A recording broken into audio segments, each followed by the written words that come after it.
एक बार की बात है, दो व्यक्ति थे जिनका नाम था मामा और फूफा। मामा और फूफा दोनों व्यापार करते थे और दोनों व्यापार में सहभागी थे। मामा ने फूफा से कहा, फूफा, क्यों ना हम कोई ऐसी वस्तु खरीद लें जो जल्दी खराब ना हो और उसकी कीमत भी बढ़ती रहे, फिर हम उसे कुछ वर्षों बाद बेचें जिससे उसके मूलधन से ज्यादा दाम मिले। फूफा ने कहा, ठीक है मामा, तुम्हारी बात तो सही है, पर हम खरीदें क्या? उन्होंने आपस में राय मशवरा किया और लोहा खरीदने का निर्णय लिया। दोनों ने बराबर रुपये मिलाकर लोहा खरीदा। फूफा ने मामा से कहा कि लोहा वह कहीं सुरक्षित स्थान पर रख दे। मामा ने लोहा अपने पास एक पुरानी कोठरी में रख लिया। कुछ दिन तो लोहा जस का तस रखा रहा, पर धीरे धीरे मामा के मन में लालच आ गया और मामा फूफा को बिना बताए लोहा बेचने लगा।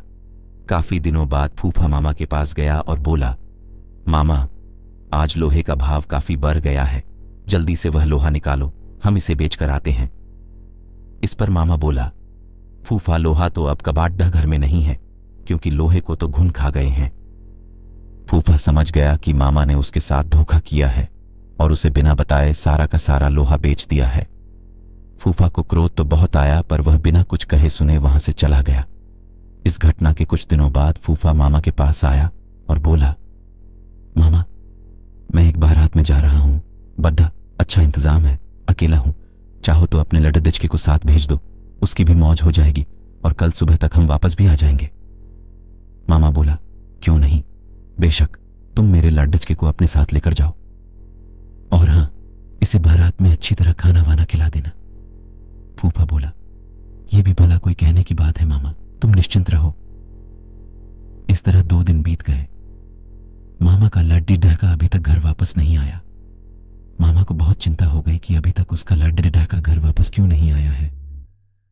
वह अपने लड्डा ढहके के बारे में जानने के लिए फूफा के पास गया और बोला, फूफा, मेरा लड्डा ढहका कहाँ है? वह अभी तक घर वापस क्यों नहीं आया है?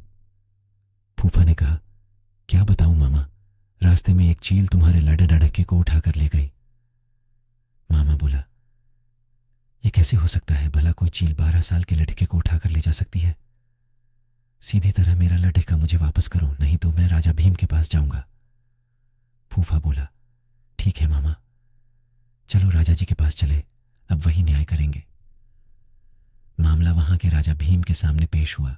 राजा भीम ने सारी बात सुनी और आश्चर्यचकित होते हुए फूफा से कहा, देखो फूफा, तुम झूठ बोल रहे हो, भला कोई चील 12 वर्ष के लड़के को उठाकर अपने पंजों से आसमान में ले जा सकती है?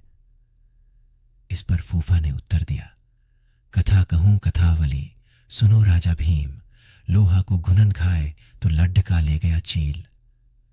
इस पर राजा भीम सब समझ गए और उन्होंने मामा को आज्ञा दी कि वह फूफा का लोहा वापस कर दे, और फूफा को कहा कि वह लड्ढके को मामा के पास वापस पहुंचा दे।